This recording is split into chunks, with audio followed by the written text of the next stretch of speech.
Two Brothers 2 is the continuing story of Sam and Luke and their two younger brothers, Tommy and Joseph. 5,000 days in the making. Watch Sam, Luke, Tommy, and Joseph negotiate the journey of adolescence and the road to young adulthood. While they don't have it all, they do have each other. And this is their story. I was on the way to a meeting when I got a call that Luciano had been in an accident. Tell me where you were when you heard the news about Luciano. I remember exactly where I was when I heard about it. It was one of those flashbulb memories. I assumed maybe he fell, or maybe a car hit Luciano. But when I found out it was a train that hit him, my mind assumed the worst.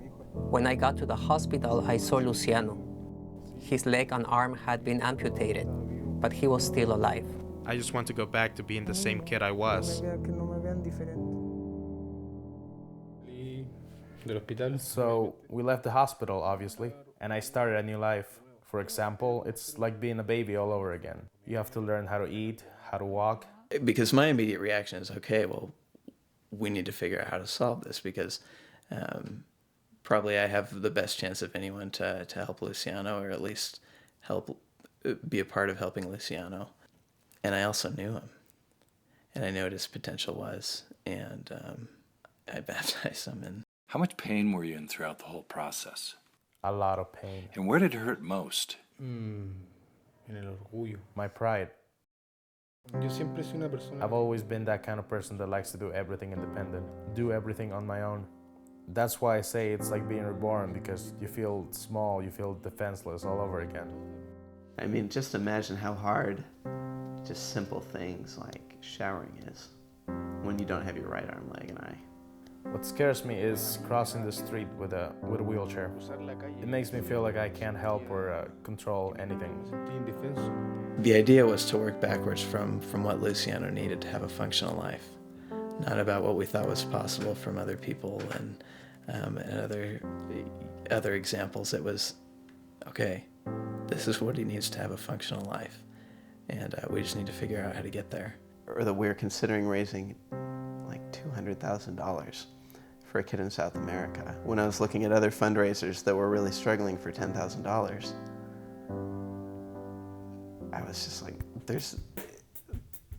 it has to happen. Yeah, when Sam called and told me about the accident, it was just devastating. This just wonderful little kid that, so much potential, so much grit. So we put a film together, showed it around, and immediately 300 people donated. People didn't even know him, just like that. Incredible generosity. But we still needed more money to put in prosthetics for life, and so that's when the Baker family from Southern California stepped forward. They said they'd had a family meeting and that they wanted to take this on as a project, and I'm forever grateful to them.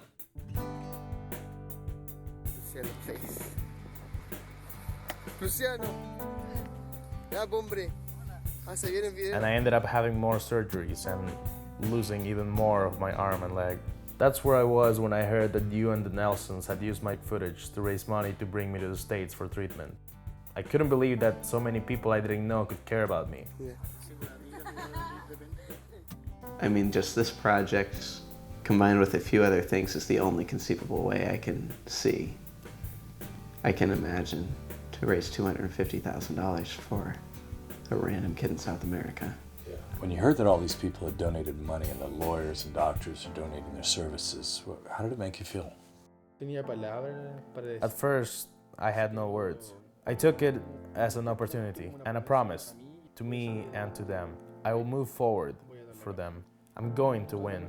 For all the people who have helped me, look how much I've been able to achieve because of you. Surprisingly, he's one of the happiest kids his age that I've talked to. I mean, really, he's just so optimistic and so happy. He has to jump around everywhere. He's like, well, as soon as I get prosthetics, and I can go back to what I was planning on doing before. It's not like his plans have changed. Even when it took 14 months for the US to grant me a medical visa, I think knowing people believed in me made the difference.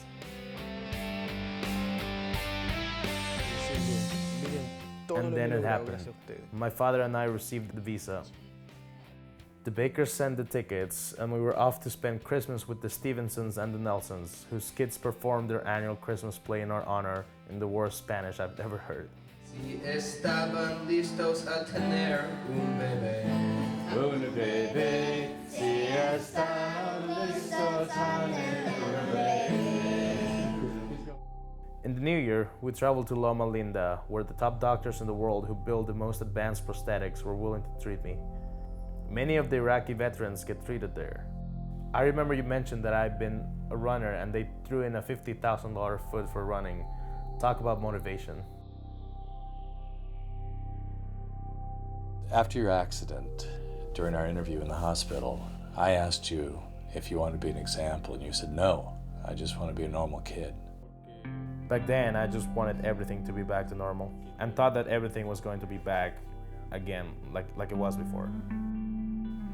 What changed? ¿Qué cambió? Mucho. A lot. Simplemente I noticed that I could talk to people and change the way that they think because I tell them my story, and my story has changed the way that they think about themselves and the way that they think about life. Si tú puedes hacerlo, yo, ¿cómo no? Do you know Nick Busick? He's a motivator, and he's missing all 4 limbs. He's been my idol before and after the accident. Yeah, my final goal is to become a psychologist. Tenga mi misma discapacidad para yo ayudarlo. Because I want to meet people who have the same issues that I do so I can help them.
My future. If I can raise the support, I want to come back in a year for college and start working with people like me. I've been given so much and have a lot to give in return. Even though I've lost my right eye, my right leg, and my right arm, I can do anything. After all, I still have my left side. It's my lucky side.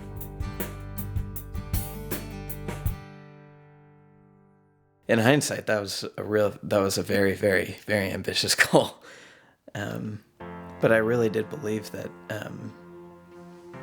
that God wanted him to have a functional life, and that all I needed to do was figure out what was possible for him to have a functional life, and God will figure out the rest, like he always had with Luciano. Well, the Luciano thing was so great because it was an entrepreneurial type thing, and I love entrepreneurial type things. I always have.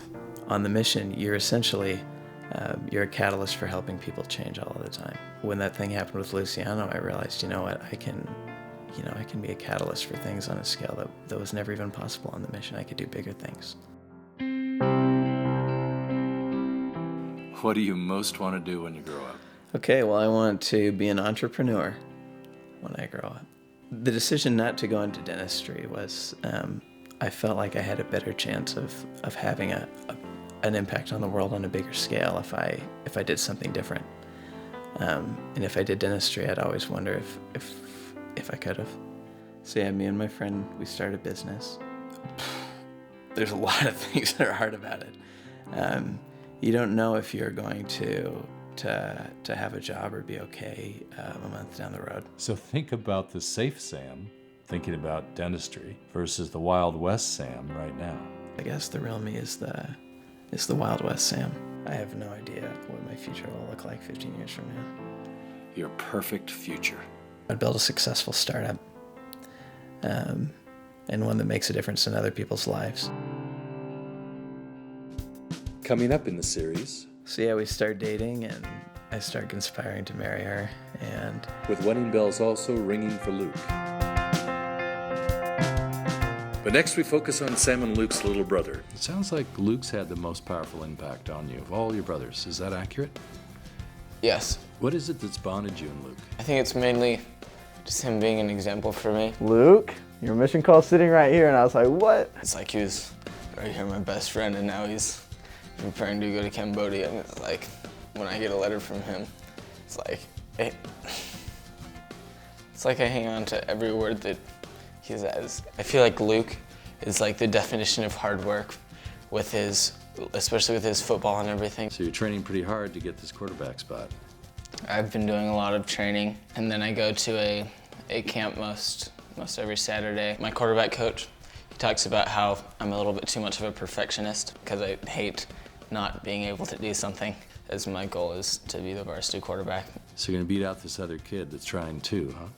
I plan on it. What's your greatest fear? The thought of losing is the worst for me.